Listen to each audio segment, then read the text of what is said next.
Pai, nós te agradecemos por estarmos juntos, ó Deus. Obrigado, Pai, por a tua doce presença, por o Senhor estar junto conosco agora nos nossos lares, mas também através da tecnologia. Pai, que a gente possa perceber que o Senhor nunca nos desampara, que o Senhor continua mantendo a família da Igreja Metodista Livre, da Liberdade unida, Senhor. Que a gente comece, ó Deus, neste culto, a sentir esta unidade, essa comunhão, Senhor, se entrelaçando através dos louvores, através da mensagem, das conversas, dos sorrisos, da alegria, mas também dos pedidos de oração, através, ó Deus, da tua bênção, Pai. Fortalece agora, Senhor, a Kátia, que vai dirigir o louvor, o Mário, que vai transmitir a tua palavra, Senhor. E nós, abre, Senhor, os nossos ouvidos, a nossa mente, para podermos receber a tua presença, a tua palavra, mas, acima de tudo, a tua graça. Obrigado a Deus, em nome de Jesus Cristo. Amém, Senhor. Estamos felizes porque hoje é domingo de Ramos, né? Então, é o primeiro domingo, né, dessa semana chamada Semana Santa. Eu queria começar lendo um versículo para a gente poder começar o nosso culto. O versículo está em Hebreus 13, versículo 15. Por meio de Jesus, portanto, ofereçamos continuamente a Deus um sacrifício de louvor, que é fruto de lábios que confessam o seu nome.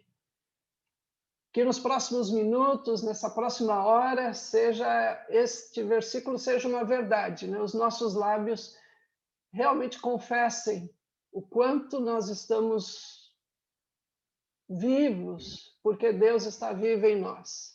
Por isso nós podemos dar frutos, porque a vida de Deus se manifesta em nós. Kátia? Olá, pessoal. É bom estar com vocês aqui nesse novo formato. Realmente faz toda a diferença dirigir o louvor, né, Marcos? Olhando, nem que seja olhando para os quadradinhos, né? É muito melhor do que ficar olhando só para a câmera, porque não tem interação nenhuma você ficar olhando para uma câmera só. Eu tinha falado para o Marcos, para o Carmo, que para mim já é difícil por si só na situação normal. Eu olhando para uma câmera é impossível. Eu falei, ó, desisto. Eu jogo a toalha, desisto.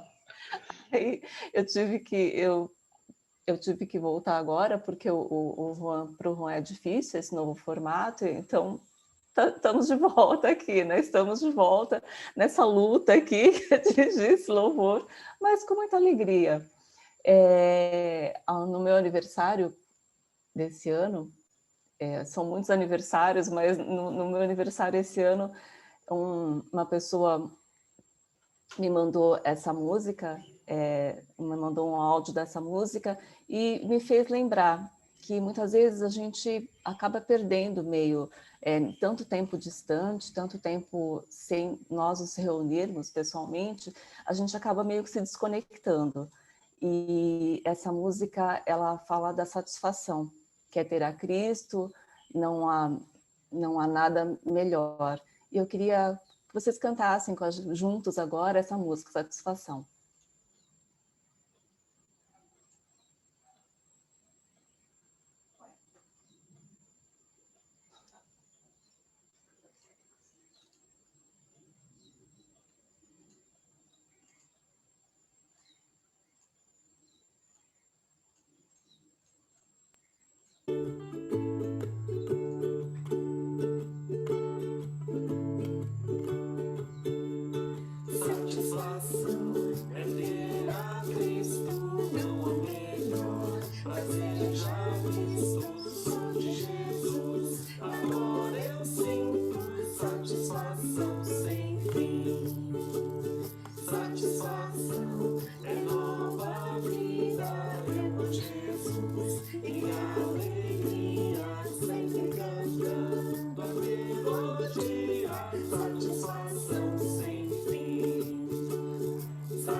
satisfação sem fim, satisfação sem fim.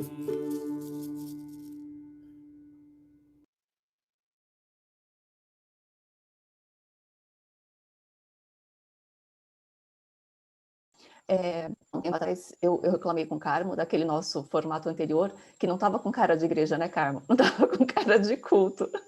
Você lembra que eu reclamei com você? Ai, Carmo, esse negócio está muito esquisito, Carmo. E assim, eu fico feliz porque eu sei que não é a mesma coisa, mas é muito... É melhor do que a gente está aprendendo no decorrer do tempo, né? E essa sensação de poder estar vendo vocês, estarmos juntos, tá igual na igreja, sabe? Tem um pessoal que vai chegando atrasado, vai entrando, tá igual na igreja. Isso não muda, isso não muda. Mas é bom essa sensação de nós estarmos juntos, juntos.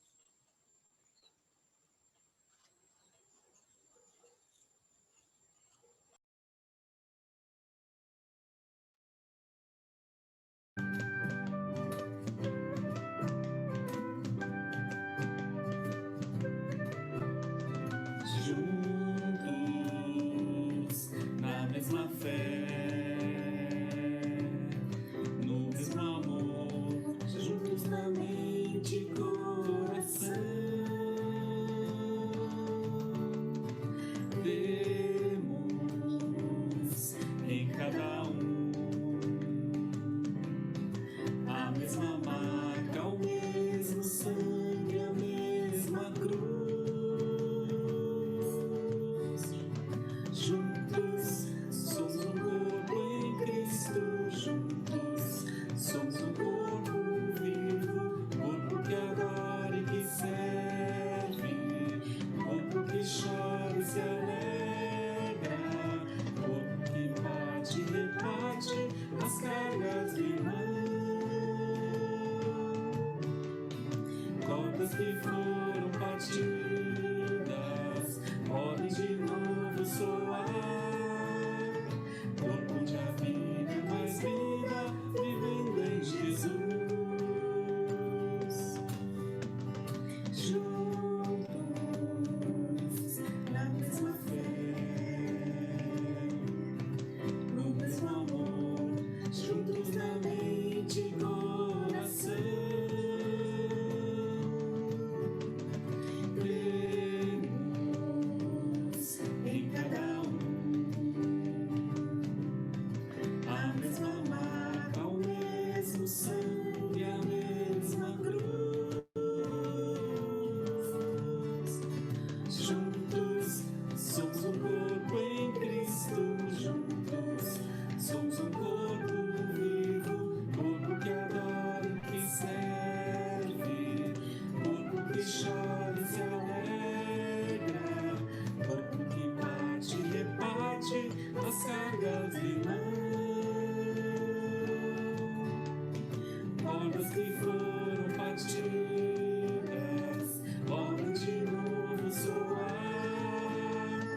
Corpo onde a vida é mais vida, vivendo em Jesus.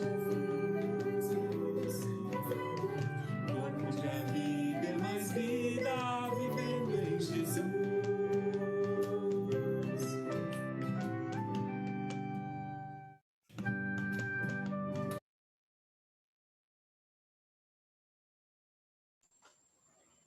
Esse vídeo é super antigo. Eu acho que eu estava bem mais magra há um ano atrás. Essa é a conclusão que eu tiro.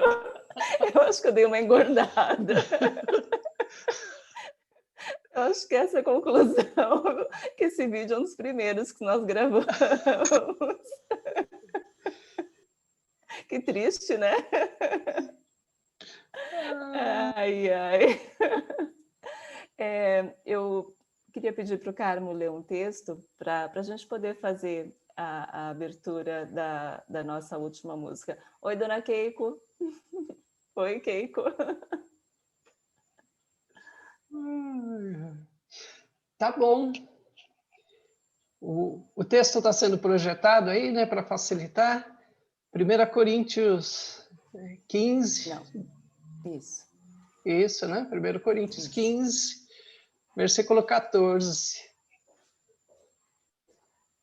E se Cristo não ressuscitou, é inútil a nossa pregação, como também é inútil a fé que vocês têm. Mas, mais que isso, seremos considerados falsas testemunhas de Deus, pois contra ele testemunhamos que ressuscitou a Cristo dentre os mortos. Mas, se de fato os mortos não ressuscitam, ele também não ressuscitou a Cristo. Pois, se os mortos não ressuscitam, nem mesmo Cristo ressuscitou.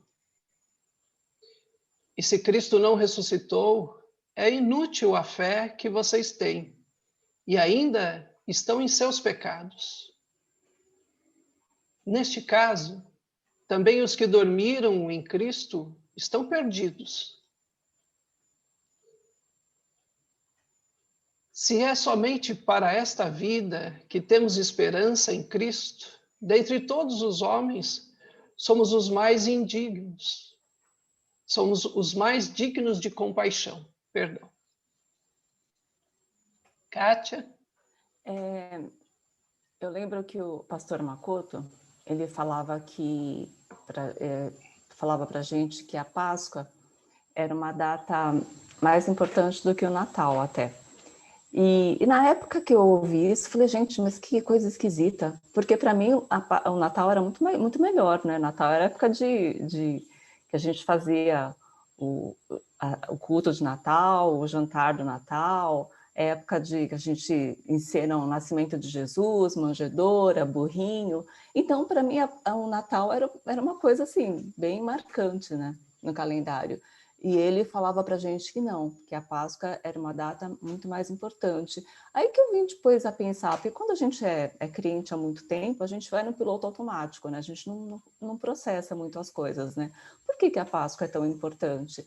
Realmente porque é fundamentado nisso, né? Que para a gente a morte, o sacrifício de Jesus na cruz, mas mais importante do que isso, a ressurreição de Jesus é que nos dá essa certeza de que a nossa vida não se resume a isso. Nós estamos passando por uma fase tão difícil agora, em que tantas pessoas estão partindo, mas que ele fala que nós seríamos muito miseráveis se nós tivéssemos só essa vida, sem ter a certeza de que a gente vai ter, né, a gente vai poder viver depois com Jesus, nós vamos nos encontrar, as ruas vão ser de ouro, né, pastor? É isso? Essa vida que futura, essa certeza, essa alegria dessa vida futura. E é por isso que eu queria fechar esse momento de louvor com Quebrantado.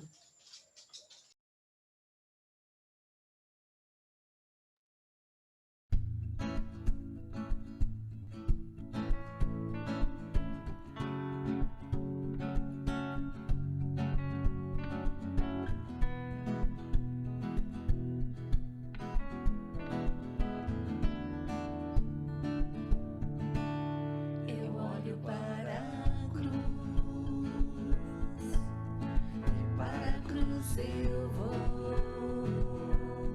o seu sofrer participar, da sua obra vou cantar,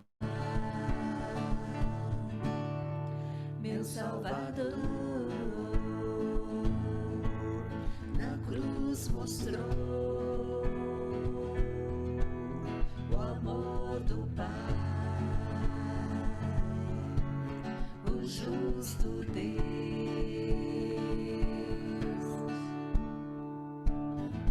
pela cruz me chamou gentilmente, me atraiu e eu, sem palavras, me aproximo, quebrantado por seu amor.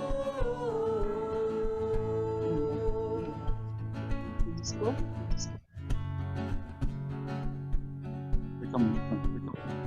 Mas o meu som é baixo. Só se eu colocar aquele caixinha. Pega a caixinha. E me esse da vida.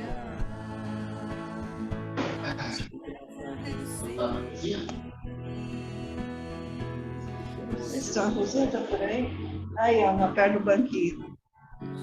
Da morte me livrou, trouxe minha vida.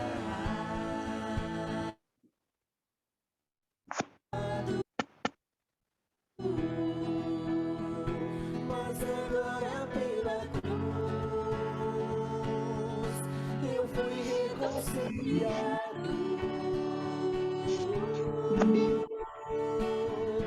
Pela cruz nos chamou, gentilmente me atraiu e eu, sem palavras, me aproximo, quebrantado por seu amor. Pela cruz me chamou, gentilmente me atraiu e eu, sem palavras, me aproximo, quebrantado por seu amor. Impressionante é o seu amor.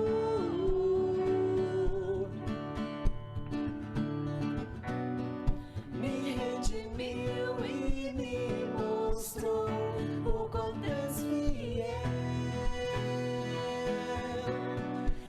Impressionante é o seu amor.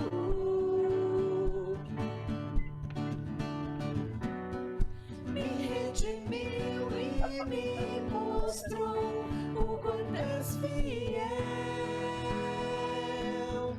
Pela cruz me chamou, gentilmente me atraiu e eu, sem palavras, me aproximo, quebrantado por seu amor. Pela cruz me chamou, gentilmente me atraiu e eu, sem palavras, me aproximo, quebrantado por seu amor.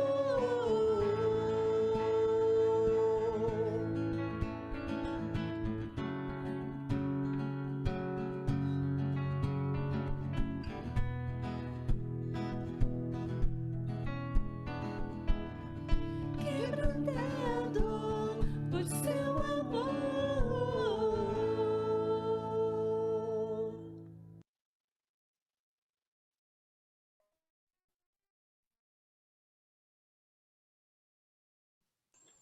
Ele vai para os momentos de louvor para mim, por favor? Amém. Vamos orar. Querido Deus amado, te louvamos, ó Pai, e te engrandecemos, Senhor, por tua graça maravilhosa. Em nome de Jesus, queremos te agradecer, Pai, por esses momentos que tu nos deste para reunirmos com a nossa igreja, Senhor, a casa de oração. E te agradecemos também por esse louvor, ó Pai. Obrigada, Senhor, pela vida da Kátia, que pôde dirigir, Senhor, hoje.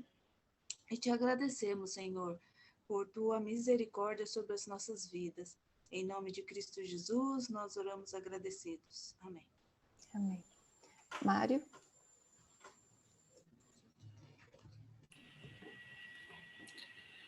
Bom dia a todos. A todos que chegaram, né, depois que nós já tínhamos começado. Esse domingo é um domingo de Ramos, e é o domingo em que Jesus está entrando na cidade de Jerusalém, né? E as pessoas estavam alegres, estavam contentes, né? Agora, por que será que estavam tão contentes, né? Da mesma forma como hoje nós vivemos num ambiente de, às vezes, muita aflição, muitos problemas. A gente tem ouvido muitas coisas por aí, a gente tem ouvido, essa semana, por exemplo, eu fiquei assim, abismado de ver uma notícia de que empresários estavam tomando vacina, né? antecipadamente, eles estão fora do grupo de risco, estavam tomando vacina, e isso é uma demonstração de um egoísmo muito grande, né? O que acontece neste mundo, né, hoje, acontecia também naquela época. E por isso essa alegria tão grande de receber Jesus entrando na cidade, porque Jesus não era apenas um homem montado no jumento, ele trazia esperança, trazia todos os valores do reino que ele expressou. Diante desse quadro dessa notícia que foi vinculada essa semana sobre esse grupo de empresários, meu sentimento era de revolta, né? E igualmente revoltantes são os fura-fila. Aqueles que estão tomando a vacina, mas eles não fazem parte do grupo prioritário, então estão tomando o lugar de quem deveria estar ali, né? Que são os mais idosos e tal. E tem muita gente ganhando também em cima de cilindros, de oxigênio e outros equipamentos nessa pandemia. Então, são pessoas que buscam privilégio para si, são egoístas, né? Ganham vantagem sobre aqueles que são menos favorecidos. Eu queria dar um exemplo. Em 2009, eu fui para Cocal da Estação, no Piauí, participei de uma equipe que foi dar assistência às famílias que foram atingidas pelo rompimento de uma barragem. Essas famílias, elas perderam tudo que tinham, e receberam uma ajuda do governo para recompor a vida, para alugar casa, para comprar eletrodoméstico, comprar geladeira, fogão, tudo, imóveis que eles perderam, né? Então, mas os comerciantes lá da cidade, eles vendiam, aqueles que vendiam os móveis, vendiam eletrodomésticos, sabe o que eles fizeram? Eles aumentaram os preços desses produtos em 200%. É revoltante, né? Realmente é revoltante. Mostra bem como que é a natureza do homem. A primeira reação que a gente tem é ficar decepcionado, né? Indignado com esse tipo de atitude. Mas como que elas podem fazer uma coisa dessas? Né? Explorando aqueles que estão passando por necessidade. Em vez de estarem estendendo a mão, estão explorando. Em seguida, e logo em seguida a gente fica desanimado, né? A gente perde a esperança de um país melhor. Talvez você esteja se sentindo assim em relação a alguma pessoa da sua família, em relação ao seu trabalho, né? Alguma coisa assim do seu ciclo de amizade, ou talvez em relação a você mesmo. A gente pode permanecer nessa condição de desesperançado, revoltado, ou podemos também tomar uma outra atitude. E é isso que eu gostaria de expor para vocês, né? Para nós. Então, eu gostaria de dizer a você que está desesperançado, né? Não tenha esperança. Não tenha esperança. Não adianta. Não tenha esperança enquanto você tiver seu foco na humanidade e nas injustiças deste mundo. Não tenha esperança. Mas, se nós mudarmos o nosso foco para Jesus, esse que está entrando na cidade de Jerusalém, e também o nosso foco naquilo que acontece no reino de Deus, aí sim nós podemos ter esperança. Eu me toquei que se não fosse a presença do Espírito Santo na minha vida e na sua vida, a gente não seria tão diferente dessas pessoas. Ainda há traços dessa natureza caída em nós, né? Que a gente precisa ser transformado, né? Para que as atitudes, o comportamento nosso esteja fundamentado nos valores do reino de Deus, e não mais nos valores da natureza caída do homem, né? Então, esse mundo só não está pior porque eu e você, porque nós expressamos os valores do reino. Por isso, não podemos desanimar. Falando no reino de Deus, temos ouvido, né, desde o início do ano, ótimas e edificantes mensagens relacionadas ao tema acolhimento.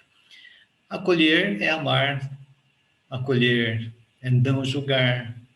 A igreja, como corpo de Cristo, ela é atuante e ser acolhedora é uma característica do reino de Deus que a gente pode praticar aqui e agora, né? Eu queria ler com vocês, eu vou mostrar aqui, um trecho que está em Marcos 4, 30 a 32. Essa parábola que Jesus contou é a parábola do grão de mostarda. E fala muito bem, e exemplifica muito bem o acolhimento, né? Diz assim a palavra. Novamente ele disse: com que compararemos o reino de Deus? Que parábola usaremos para descrevê-lo? É como um grão de mostarda, que é a menor semente que se planta na terra. No entanto, uma vez plantado, cresce e se torna maior de todas as hortaliças, com ramos tão grandes que as aves do céu podem abrigar-se à sua sombra. Vamos orar? Querido Deus, te agradecemos pela tua palavra e queremos, Senhor, estar abertos para ouvi-la e também para ter uma compreensão maior do reino de Deus. Senhor, ajuda-nos a sermos, a manifestarmos o reino de Deus na nossa vida e através da nossa vida. Oramos em nome do Senhor Jesus. Amém. Deixa eu ver aqui. Vou tirar essa tela. Ok. Então, as parábolas anteriores a essa parábola também falam do reino de Deus. A parábola do semeador e a parábola da semente, né? E essa também do grão de mostarda. Todas elas falam do reino de Deus. Essa repetição de tema mostra o quanto que é importante esse tema. O quanto é importante conhecer sobre o reino de Deus. E é isso que Jesus estava ensinando aos discípulos e àqueles que estavam ao seu redor, né? Então, essa parábola do grão de mostarda, o objeto de ensino dessa parábola não é a semente, nem a hortaliça, ou os seus ramos, né? Nem as aves do céu que vêm abrigar, né, nesses ramos. O objeto do ensino de Jesus aqui é o reino de Deus, né? No versículo 31, Jesus compara o reino de Deus a um grão de mostarda, que é a menor semente que se planta na terra. A semente de mostarda, ela é minúscula. Ela é de onde vai se desenvolver a planta para ser a maior das hortaliças. Assim é o reino de Deus, com minúsculos começos, né? Como um grão de mostarda. Ocorre um desenvolvimento que ultrapassa as nossas expectativas. Um exemplo disso assim, a gente pode ver como que um mestre com 12 discípulos, né, pequeno grupo de 12 discípulos, se tornaria a maior das religiões. O próprio nascimento de Jesus, ele foi humilde, foi num lugar humilde e com muita simplicidade. Paulo, nas suas viagens missionárias, as igrejas que cresceram por onde ele passou, começaram pequenas, com grupos pequenos de cristãos. Wesley, né, o pai do metodismo, Wesley e os metodistas, eles surgiram de um pequeno grupo que se reunia metodicamente para estudos da palavra e cuidar um do outro. E esse pequeno grupo, transformou uma nação inteira. A IMEL nos Estados Unidos, né, começou com um pequeno grupo de crentes metodistas, né, tem uma história muito bonita a respeito do Benjamin Titus Roberts. Seria bom a gente conhecer a história dele. A IMEL no Brasil também começou com um pequeno grupo de japoneses, motivado pela ideia de reino, né? Então, os instrumentos de Deus têm sido minorias, pequenos começos. Não há limites para um pequeno grupo de vidas dedicadas à pessoa de Cristo e motivadas por essa ideia de reino. No versículo 32, diz assim: no entanto, uma vez plantado, cresce e se torna a maior de todas as hortaliças, com ramos tão grandes que as aves do céu podem abrigar-se à sua sombra.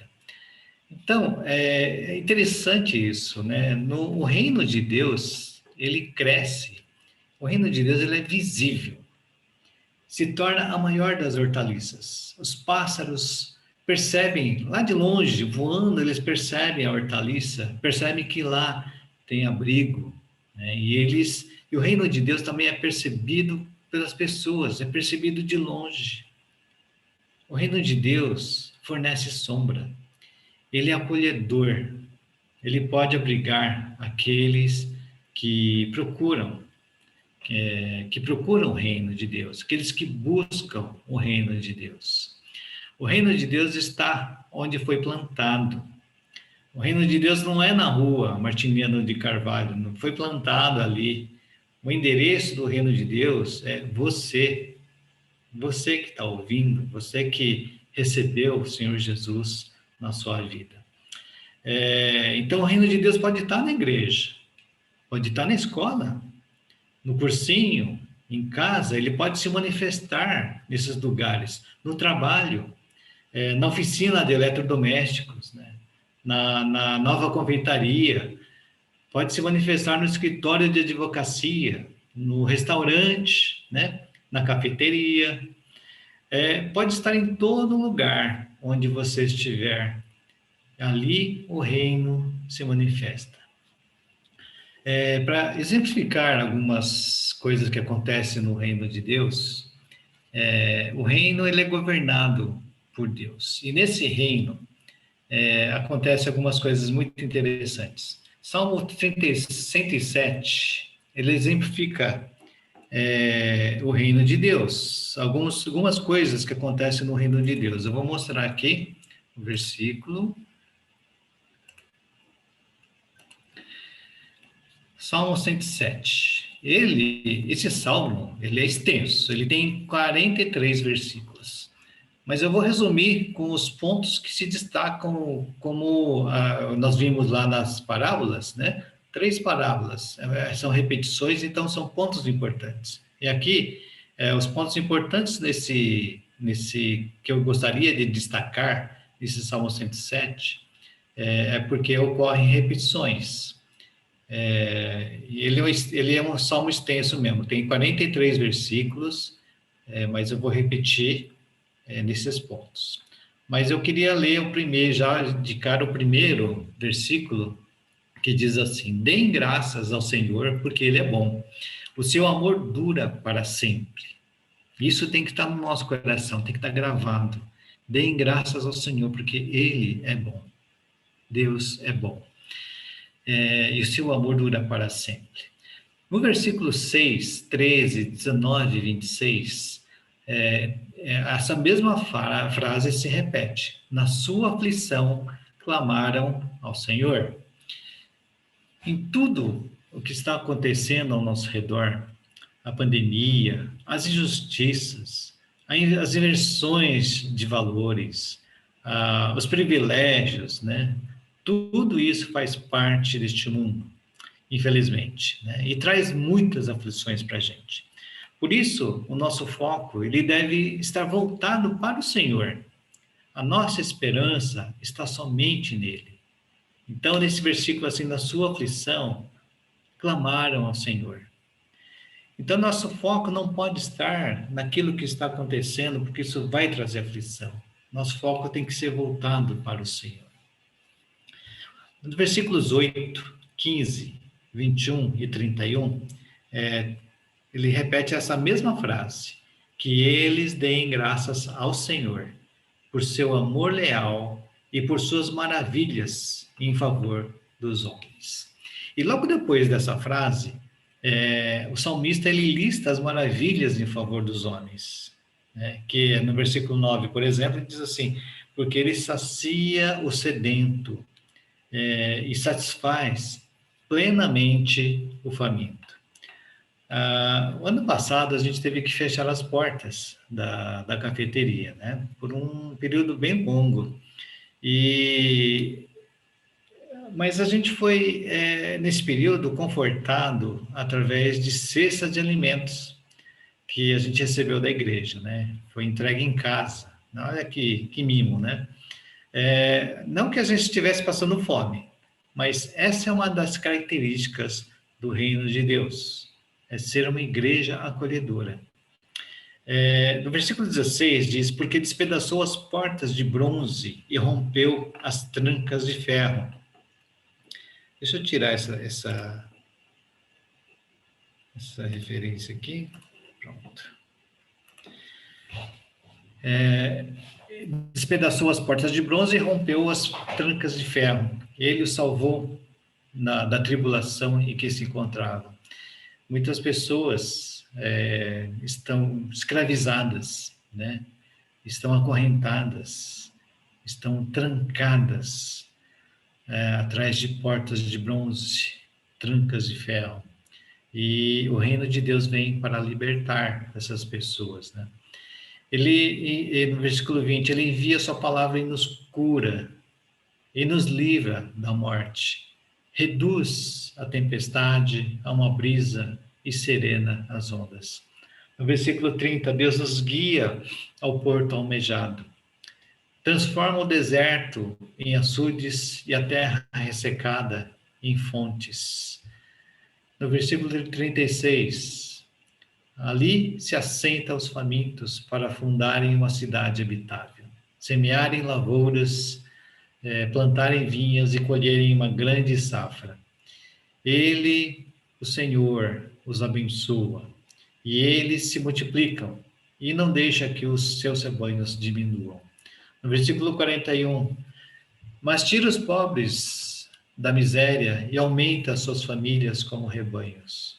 Os justos veem tudo isso e se alegram, mas todos os perversos se calam. E no versículo 43, olha que interessante, diz assim, reflitam nisso os sábios e considerem a bondade do Senhor. Queridos, o Senhor é bom. Então, nesse tempo de fase emergencial, a gente teve que fechar novamente o café. Mas a gente tem tido a oportunidade de manifestar o reino de Deus, satisfazendo o faminto, fornecendo marmita, né? Uma organização parceira que distribui os moradores de rua na região da Zona Leste. Eu queria mostrar aqui a marmita. Olha só que marmita, gente. Muito, muito gostoso, viu? É para moradores de rua, viu? Por que a gente capricha tanto nessas marmitas? Para saciar, não é somente a fome deles. Eles não estão somente com fome. Eles são pessoas desvalorizadas. São pessoas que estão, assim, à beira da sociedade, à margem da sociedade, desassistidas. E quando a gente faz essa marmita, a gente coloca todo o nosso amor e nossa alegria. E ele sai caprichado porque ele é para pessoas que são dignas, é para dignificar a pessoa, porque elas têm valor para Deus, né? E eu vou mostrar outras fotos aqui da distribuição, né? Que foi isso já foi 2 semanas atrás. Algumas distribuições das marmitas. Então, a gente capricha por causa disso. Eu queria terminar a mensagem deixando um versículo aqui.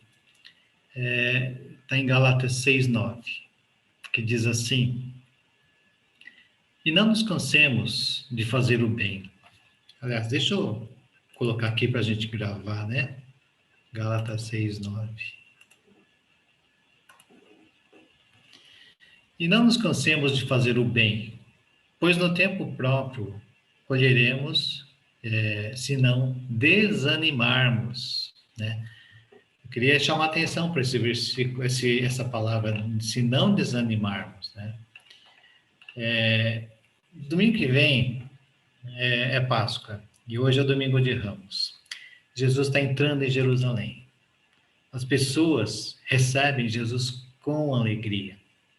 Alegria porque sabiam de tudo que ele fez, manifestando o reino de Deus e todos os seus valores do reino. As pessoas em Jerusalém recebiam não somente um homem montado no jumento, mas o reino de Deus, com todos os seus valores. Então é uma alegria que eles estavam sentindo receber tudo isso. É uma alegria poder manifestar o reino de Deus. Não é uma carga, é uma alegria. E como diz o Salmo 109, clame ao Senhor, né? Na sua aflição, clame ao Senhor. Na sua aflição, eles clamaram ao Senhor. Então, clame ao Senhor e mantenha seu foco nele.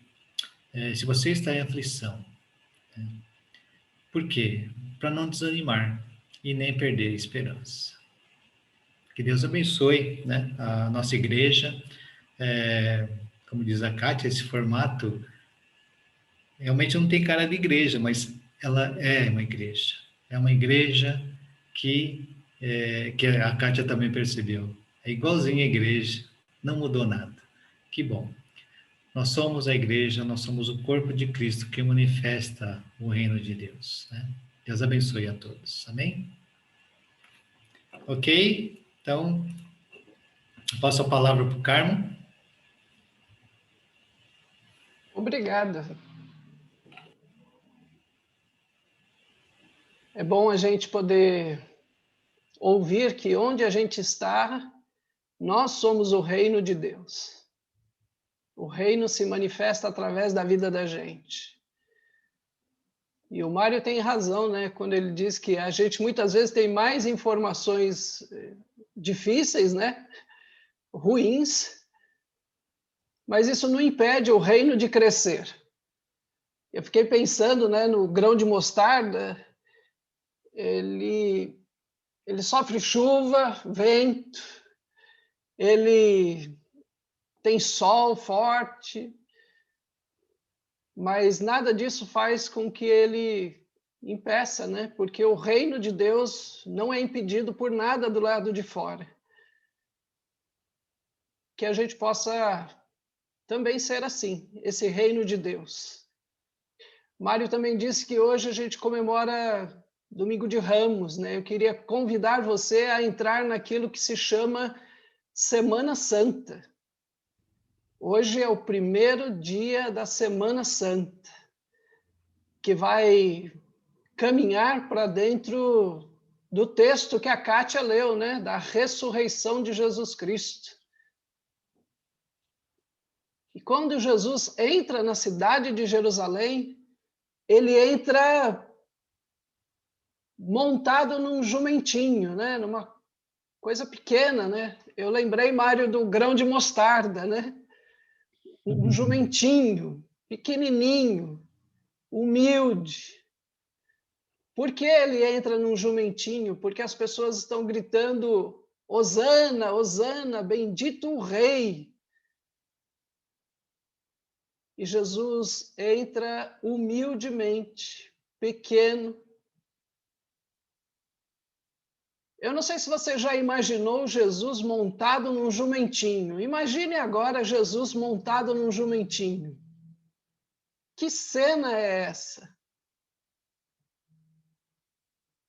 Seus pés vão arrastando no chão. O jumento não é nem um cavalo, não, viu? Sua roupa vai arrastando no chão. Por isso que eles colocam suas roupas e colocam ramos, para que ele não tenha contato com a sujeira. Eles querem um rei, eles não querem uma pessoa simples. Eu queria convidar você a deixar Jesus entrar de maneira pequena, humilde, no nosso coração e na nossa família.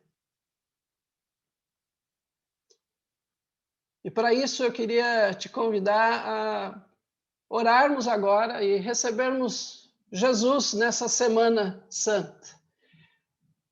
Deixa ele entrar na tua família.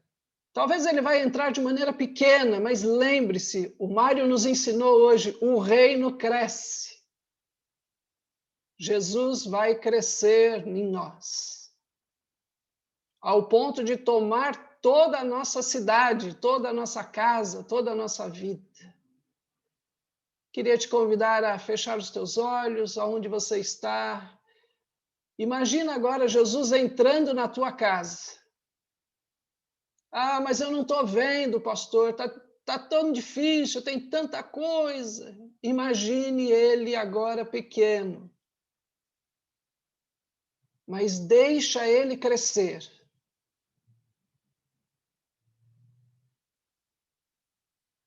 Senhor Deus, entramos nesta semana agora com esta palavra e este louvor, que nos chamam, ó Deus, nos convidam para olhar para a cruz e vermos que a tua graça sobre nós não merecemos, mas agora, Senhor, nós recebemos pela fé. Em nome de Jesus, Senhor, aumenta a nossa fé neste período em que as coisas justas, misericordiosas, que a tua bondade parecem tão pequenas. Ó Deus, aumenta a nossa fé na tua bondade, Senhor. Que nós, ó Deus, possamos entrar nesta semana, não como uma semana que está sendo vivida no momento emergencial, Senhor, mas no momento de graça, Senhor. Transforma, Senhor, este momento em graça. Entra, Jesus, na nossa cidade, entra na nossa casa, entra na nossa família, mas entra no nosso coração, para que a gente possa ser reino, Senhor. Queremos ser reino, ó Deus. Entra, ó Deus, nestas marmitas que foram feitas e mostra que mesmo elas sendo pequenas, elas são o teu reino e cresce nestas vidas e entra com esperança, Senhor. Pai, visita, Senhor, os leitos, os hospitais. Estamos vivendo aqui, ó Deus, neste culto, um momento tão cheio de graça, de misericórdia. Estamos bem, Senhor, mas o mesmo bem nós queremos para os demais, Senhor. Que o teu reino, Senhor, cresça no meio daqueles que estão enfermos e internados agora, Senhor. Que o teu reino cresça, Senhor, e nos dá, ó Deus, a paz que excede todo entendimento. Para isso nós te pedimos que a bênção de Deus Pai, a bênção de Jesus Cristo, que vai dar a vida por nós nesta semana, que a bênção do Deus Espírito Santo venha sobre as nossas famílias, venha sobre o nosso coração e venha sobre as nossas emoções, hoje e para todo sempre, Senhor. Amém, ó Deus. Amém, meus amados. Que bom podermos entrar essa semana cheios da graça e da misericórdia do Senhor. Eu acho que agora a gente vai para a fotografia. É isso, Thaís? Kátia, enquanto ela arruma a fotografia, eu fiquei pensando, será que daqui a um ano eu vou olhar e vou achar que eu estou mais gordo, né, por causa dessas fotos? Eu fiquei meio preocupado com isso agora, viu, irmã? Esse acompanhamento fotográfico toda semana. E o Mário ainda mostra marmita. Eu estou assim meio... Thaís, nós vamos tirar foto, Thaís. Precisa pedir para o pessoal abrir as câmeras. O Léo, então... o pastor Nagata, Nair.